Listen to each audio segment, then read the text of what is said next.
E aí, pensantes, belezeira? Tudo certo com vocês? Bora continuar nossa jornada aqui no mundo da programação orientada a objetos, especificamente Java, e especificamente nessa videoaula, nesse conteúdo, a gente vai falar sobre encapsulamento. O que é encapsulamento? Encapsulamento não vai trazer muita novidade em relação ao que a gente já viu nos vídeos anteriores, porque para encapsular a gente também precisa usar getter, a gente precisa usar setter, e aquilo que a gente fez na aula anterior também foi uma forma de encapsulamento, só que essa aula a gente vai tratar com maior carinho esse conceito de encapsulamento e vai trazer uma explicação mais objetiva do que vem a ser esse tal de encapsulamento. Supondo uma lâmpada incandescente, o princípio básico para que ela funcione direito é o vácuo dentro do vidro para que seu filamento não se consuma muito rápido, certo? Por ação do oxigênio. Então, a gente tem uma cápsula de vidro que impede o contato do que está fora com o que está dentro.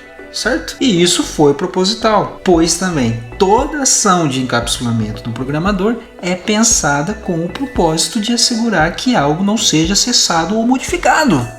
Não é muito difícil imaginar, porque a própria palavra ela se explica. O ato de encapsular é o ato de você criar uma camada que restringe o acesso ao que está ali dentro, a coisa interna, do que está fora. Beleza? Então a gente vai trazer essa explicação, a gente vai trazer esse conceito do mundo externo, a gente está abstraindo de novo, olha só que legal, a gente pega um todo e reduz ele às partes que são convenientes para a gente, isso é abstrair. Então a gente está abstraindo o conceito de encapsulamento, trazendo para a linguagem de Java. Encapsular nada mais é do que você deixar numa classe aquela seção de atribuição, aquela seção de recepção de atributos restrita somente a alguns métodos responsáveis por aquilo, ou seja, não tem outra maneira de você acessar ou de você modificar aquilo que não seja através desses métodos. Diretamente você não vai conseguir, você não vai colocar a mão ali, outra pessoa, o usuário ou outro pretendente não vai colocar a mão ali dentro sem pedir licença primeiro para esses métodos, que são os setters e os getters. Então, se aparece alguém lá tentando mexer naquilo, o programa fala, opa, tira a mão daí, não coloca a mão aqui não, filho, aqui dentro não, aqui dentro só mexe quem tem tutano para mexer aqui. Quem tem tutano? Esse mesmo, o getter e o setter. Esses caras sim têm autoridade suficiente para mexer, modificar, alterar, pegar algo de dentro da classe, e toda tentativa direta de contato com esse mundo encapsulado será inútil. A porta apenas se abre com as credenciais desses dois carinhas aí. Para entender melhor esse assunto, vamos pegar aqui uma questão da instituição de ensino Univesp. Ela diz o seguinte no enunciado: o encapsulamento é uma das principais técnicas que definem a programação orientada a objetos e que adicionam segurança à aplicação em POO. Pelo fato de esconder as propriedades, a maior parte das linguagens orientadas a objetos implementam o encapsulamento baseado em propriedades públicas. Opa, aqui não, né? Até aqui estava tudo bem. Ele diz que o encapsulamento é uma técnica utilizada em orientação a objetos, tá certo? É usada para segurança, tá certo? E que esconde propriedades, esconde partes da nossa classe, partes do nosso implemento, e diz que a maior parte das linguagens orientadas a objetos implementam encapsulamento baseado em propriedades públicas. Não, nunca, não é a maior parte, nenhuma linguagem orientada a objeto vai implementar o conceito de encapsulamento com o termo público, com a finalidade pública. Para isso, vai usar ou private ou protect.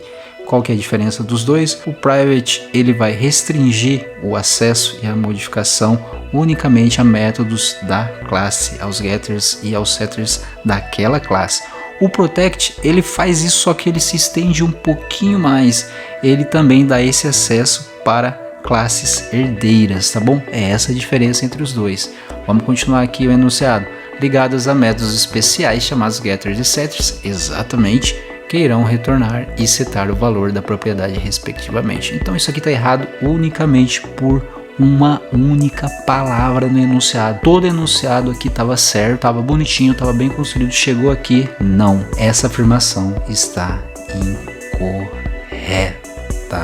Vamos para mais uma questão para reforçar ainda mais esse conceito? Bora lá!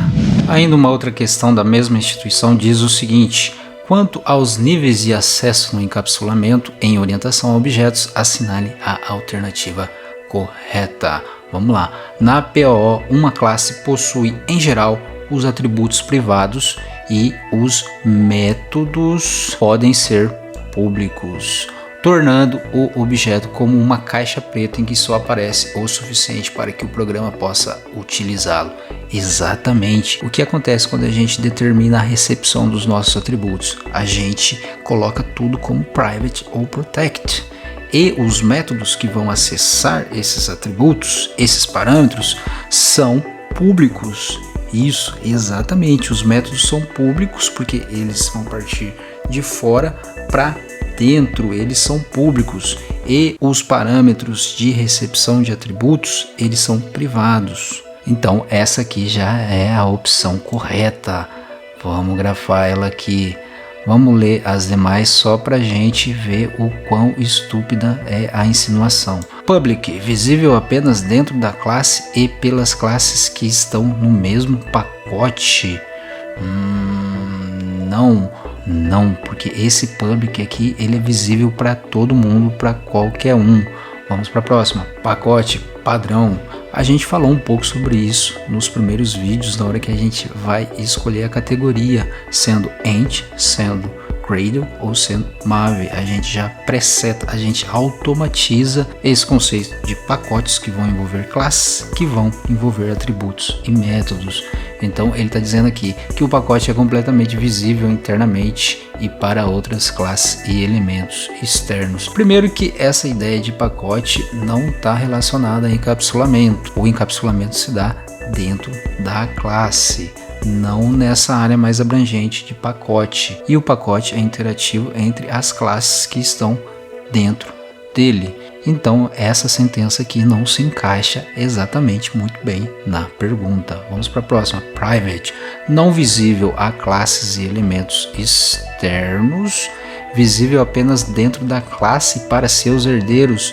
Não, o private ele faz isso que ele está falando, que ele é visível apenas dentro da classe, mas ele se restringe ali, ele não se estende para seus herdeiros. Não, aqui que está errado, né?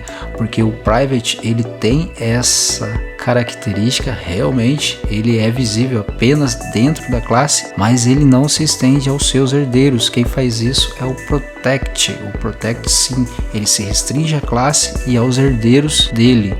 Então tá errada. Vamos ao protect. Não visível a nenhuma classe externa, exatamente, visível apenas dentro da classe. Não, esse daqui se enquadra no private, porque o protect ele se estende aos seus herdeiros também. Beleza? Com isso eu vou ficando por aqui. Se você não se inscreveu no canal, se inscreva. Se você não curtiu, curta o vídeo, interaja com o canal de alguma forma, porque assim a gente faz notar para o algoritmo do YouTube. E vocês sabem, o algoritmo é burro. Falou, valeu, até a próxima.